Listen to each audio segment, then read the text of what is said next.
सुहागरात के लिए जितना एक्साइटमेंट लड़कों को होता है उससे ज्यादा लड़की को होता है। कारण क्या है ये किसी से छिपा नहीं है, पर लड़की को एक्साइटमेंट के साथ थोड़ा डर, शर्म और घबराहट होती है। मेरी शादी जबरदस्त ठंडी में हुई थी। 4 जनवरी को शादी के समय ठंड इतनी थी कि गुलाब जामुन और नान पत्थर हो गए थे।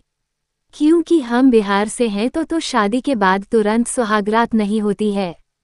हमारे यहाँ एक रस्म होती है कंगन छुड़ाई की, उसके बाद ही आपके पतिदेव आपके करीब आ सकते हैं।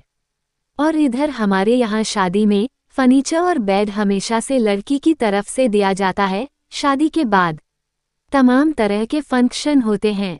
सब कुछ हुआ और मेरे घर से मिला बेड हमारे कमरे में बिछाया गया। बेड पर बढ़िया डनलैप का गद्दा भी बिछाया गया और फिर कमरे में सेज सजाई गई। सारे रस्मों रिवाज के बाद अब बारी थी पतिदेव के साथ समागम रचाने की।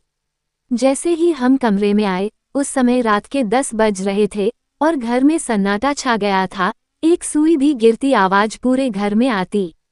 कमरे में घुसते ही जैसे मैं पतिदेव के करीब गई तभी एक अजीब सी चिबड़ चिबड़ की आवाज आई। जब हमने देखा तो गद्दे पर से पन्नी भी नहीं हटी थी और वो जोर जोर से आवाज कर रही थी। पूरी रात हमने यही सोच के सिर्फ लेट के बिता दी कि बाहर आवाज आ जाएगी तो लोग क्या सोचेंगे।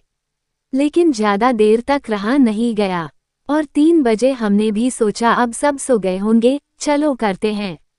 जैसे ही हम दोनों के बीच कार्यक्रम शुरू हुआ दरवाजे से भाभी की आवाज आई और बोली सो जाए अब तो पूरी जिंदगी साथ रहना है, बहुत समय है। बाहर तक आवाज आ रही हैं।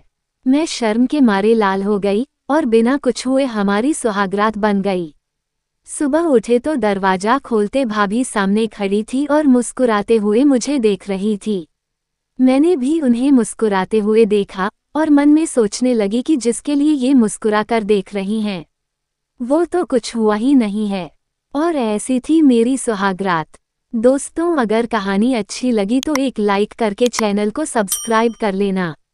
धन्यवाद।